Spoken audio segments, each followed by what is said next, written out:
আজকে আমার মা বানাচ্ছে দারুণ স্বাদের কাচকি মাছের ঝোল। খুবই সিম্পল, খুবই টেস্টি। চলুন তাহলে শুরু করি। কড়াইয়ে পরিমাণ মতো তেল গরম করে নেব।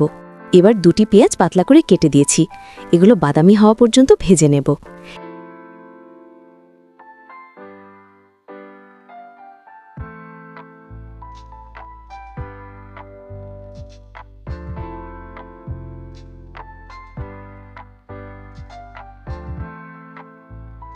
এবার 1 চামচ রসুন বাটা, 1 চা চামচ আদা বাটা দিয়ে অল্প পানি ছিটিয়ে দিয়ে ভালোভাবে নেড়ে নেব।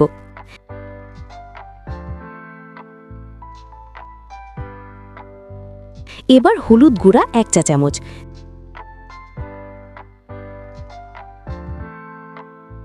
জিরা গুঁড়া 1 চা চামচ, ধনে গুঁড়া 1 চা চামচ, ঝালমরিচ গুঁড়া 2 চা চামচ। সব মশলা ভালোভাবে কষিয়ে নেব যতক্ষণ না তেল ছেড়ে দেয়।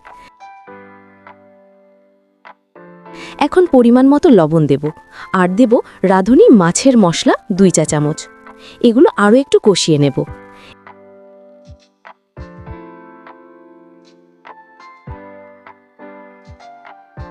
এবার আলতো করে কাচকি মাছ মশলার মধ্যে দিয়ে দেব। মনে রাখবেন, কাচকি মাছ খুব নরম, তাই বেশি নেড়েচেড়ে ভাঙবেন না, শুধু হালকা করে মিশিয়ে নেব।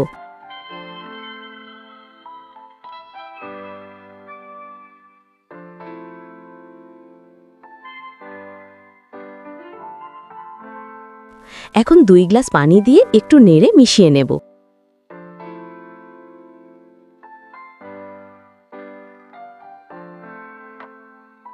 তারপর কাঁচামরিচ দিয়ে ঢেকে 10 থেকে 15 মিনিট রান্না করব। 10 থেকে 15 মিনিট পর ঢাকনা খুলে মাছ আলতোভাবে উল্টে দেব।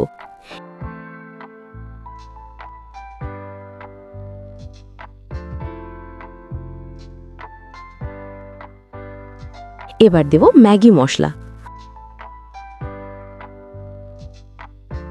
আবার ঢেকে 5 থেকে 10 মিনিট রান্না হতে দেব। মাছ সুন্দরভাবে সিদ্ধ হয়ে গেলে উপরে ধনেপাতা কুচি ছড়িয়ে দেব।